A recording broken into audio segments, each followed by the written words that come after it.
We all know Donald Trump is an idiot. Now this fool, first of all, let's be real clear. This tweet he posted is all about one thing. It is the misdirection because the Epstein stuff, they are on his ass. And every time he talks, he creates a new deal. So check this out. This fool sends out this post that he now wants to see Vice President Kamala Harris, Beyoncé, Oprah, and others indicted.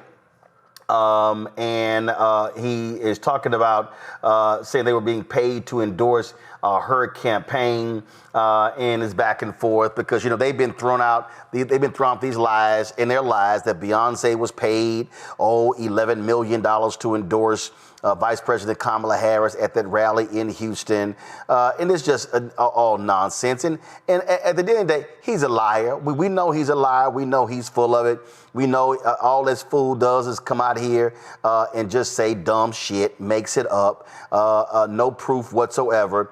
But the reality is this Epstein stuff is kicking his ass, and he wants folks to jump and take the bite at every opportunity. That's what this is all about. And so game recognized game. We see what's going on, and there's nothing else. He wants to distract from Epstein, Randy. Absolutely. I mean, this is a total method. He's sitting up late at night, stressed out, worried, and just tweeting his little butt off, trying to get people to look anywhere but at him because he knows he's guilty. Right. But, this is what he does all the time. This reminds me of the Central Park Five, when he was, after to lock up Black and Latino brothers, took out a full page ad in the New York Times trying to, just had a witch hunt against these brothers. You also must remember about the whole birtherism theory with Obama. He will start and say anything, particularly when it attacks Black people, successful Black people, particularly he seems to be intimidated by. And, his followers, his fan base, his cult believes anything he says. So it doesn't even have to have any validity to it. So this is just another thing in his playbook. This is what he does. All he does is try to find other enemies, try to distract people with other people who may have done something wrong when he is the real criminal. He is the real, we know he's in those Epstein files. There's no question about that. And the bottom line is, if I'm House Democrats, I'll bring up Epstein every day. Every day, Joe. Every single day. Drive his ass crazy. Yeah, for sure. I mean, this has got to be a theme for them on the daily. The thing that's different about this, it's been analyzed quite a bit, and it makes sense. Usually when the president is trying to distract and divert and make you go towards something else, the MAGA folks want to be diverted towards that issue or away from that issue that he's trying to turn the page on. The problem is, this is his issue. This is a MAGA issue. This is something that he pumped MAGA up on. This is something he told MAGA about. This is something that his folks talked about. Yeah, there is a list. It's on the desk, et cetera, et cetera, et cetera. And now this is an issue that he owns, and he wants to detract them or distract them from an issue that he got them to be concerned about in the first place. That's the problem. Joe, it's so crazy, Mustafa. This is Senator Chuck Grassley. Thumb drives containing unreviewed info on Clinton email scandal and mishandling of highly classified info have been sitting at an FBI offshoot office since 2018. I sent a letter with House Intel Chair Crawford asking Director Patel to review material and report back ASAP. Really? Y'all really trying to go back to Hillary's emails? Mustafa, they so desperate. They so desperate. And he talking about since 2018. Who's in the Oval Office in 2018? Right. That part. Right. Are you trying to tell me that Trump's people? Go ahead, bro. I mean, they scared. I didn't say they scared. I said they scared. Because that's exactly what's going on. The Epstein is like this ball and chain around President Trump's, around his leg, and he can't shake it, and nor should he be able to shake it. Because when you're talking about sex trafficking, when you are talking about pedophilia, when you are talking about the violation of girls and women, everybody should be concerned about that. Everybody should want to know exactly what happened. Everybody should want to make sure that there is accountability for those individuals who are a part of those types of dastardly acts. So he should be scared. And yes, it is an albatross around his neck, and it is not going away because his folks want to know what's going on along with everybody else across the country. So you can continue to try and put out misinformation and disinformation. You can try and make sure that people don't follow the facts to exactly what happened, but it's not going to be a reality. And yes, every day, folks should be raising it. Every media outlet should be talking about it. Every politician should be raising it if you care about women and girls who have been assaulted, who have had to go through pedophilia, who have had to go through sex trafficking. You have a responsibility to do what's right. Well, check this out. Y'all gonna love this one. They're gonna love this one here. This was asked: would you get behind Elon's America Party if their day one move was dropping the Epstein files? This is Stephanie Suchek. Trump has gone after child trafficking hard. Epstein is only one of hundreds of issues that need to be dealt with. I don't know what is going on here, but I trust Trump and don't believe he would work to protect child predators.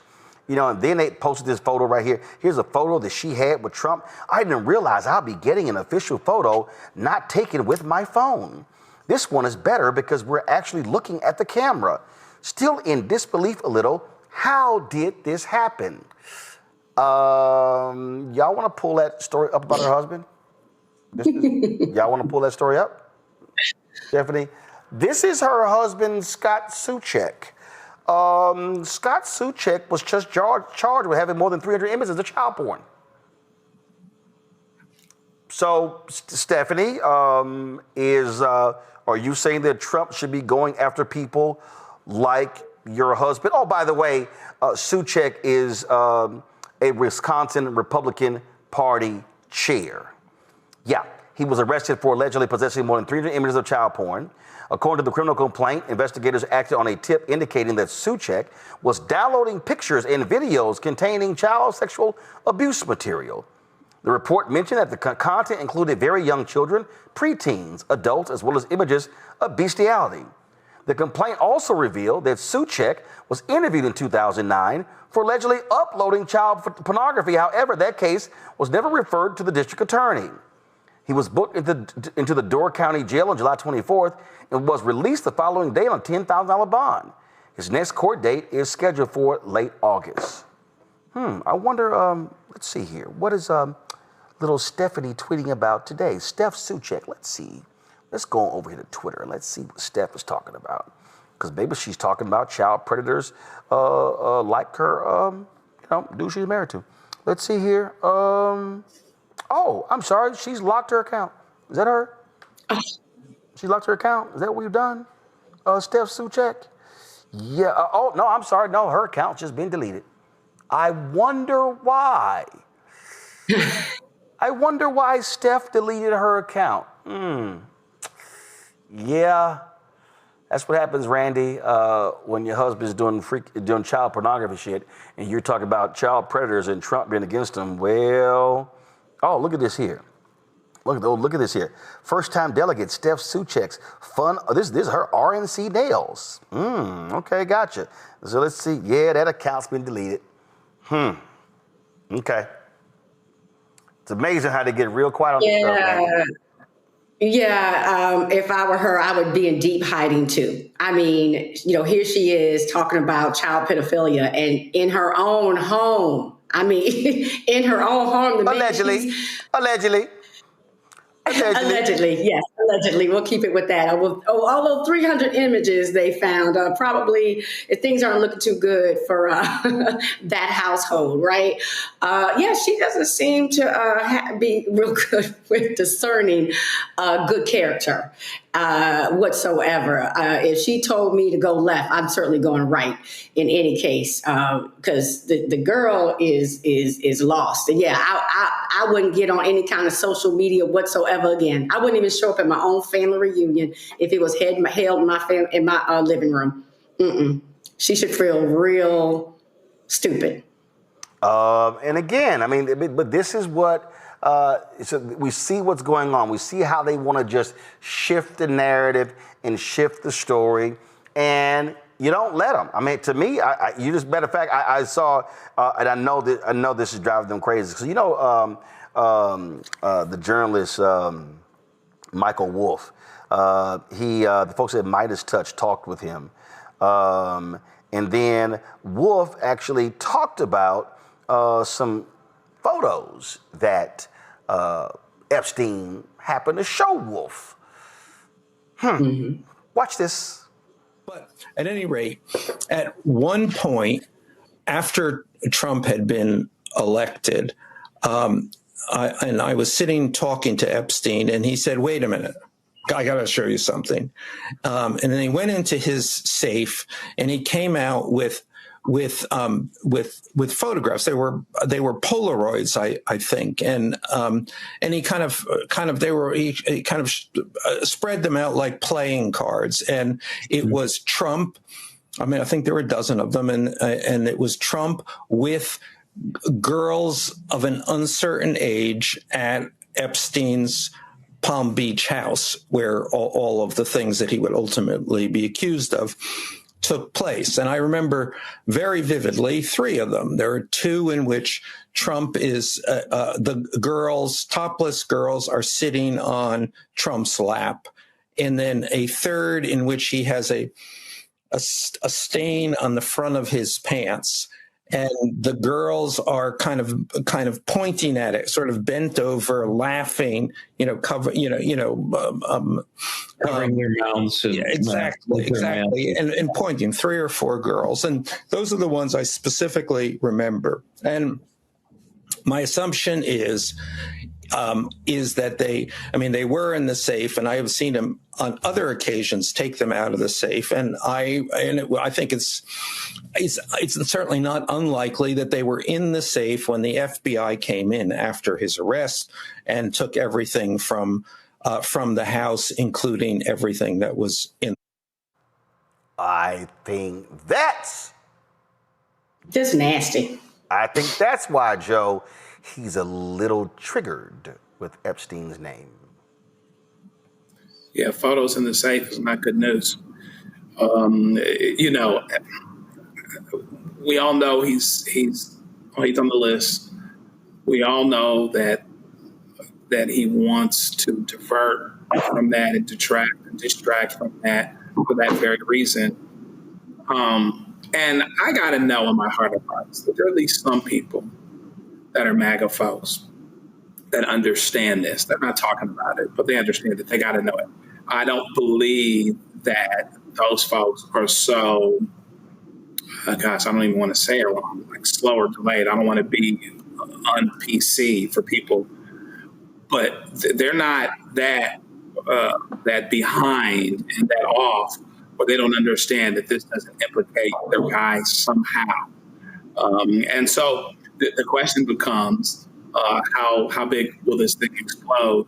But the Democrats have got to do their part to make sure that it stays on the collective conscience of this country, including the MAGA people that are really concerned, unless and until this information gets released, so that they follow it all the way to its logical conclusion. They need to be able to say they've taken it as far as they need to, including seeking to take it up as a vote the second they get back to Congress. Johnson can't keep them out forever. Yeah, so I'm telling you, I don't care, Mustafa.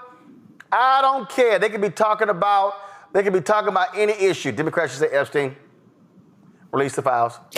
Release the files. I'm serious. If I'm on the House side, I can't stop anything. I would attach a Epstein files amendment to every bill that's put up.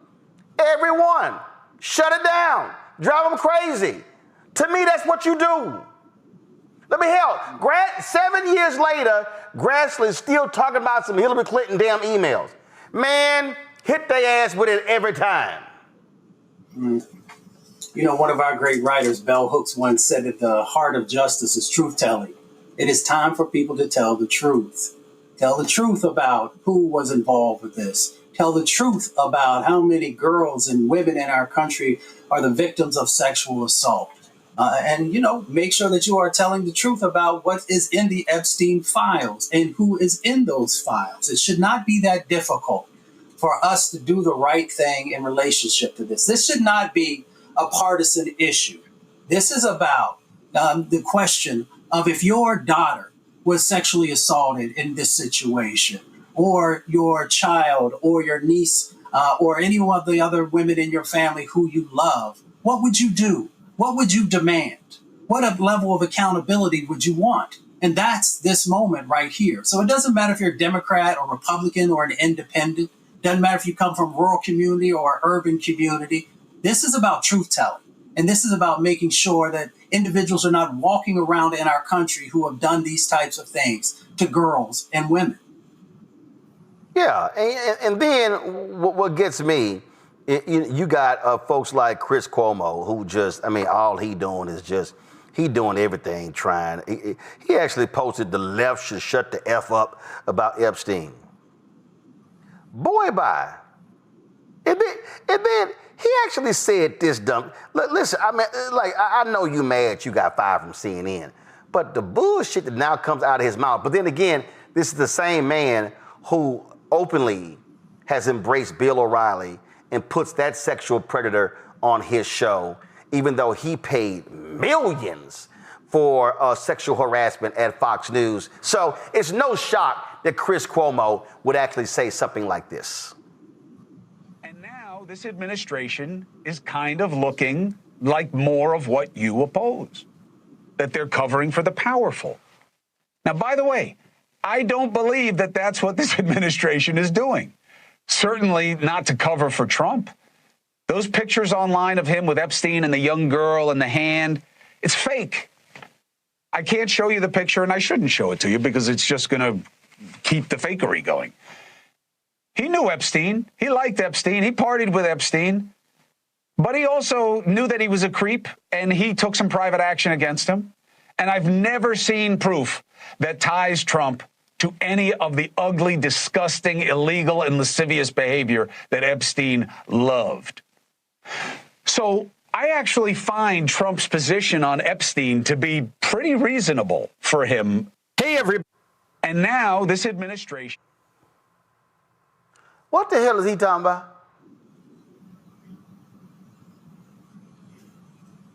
Anybody? What the hell is he talking about?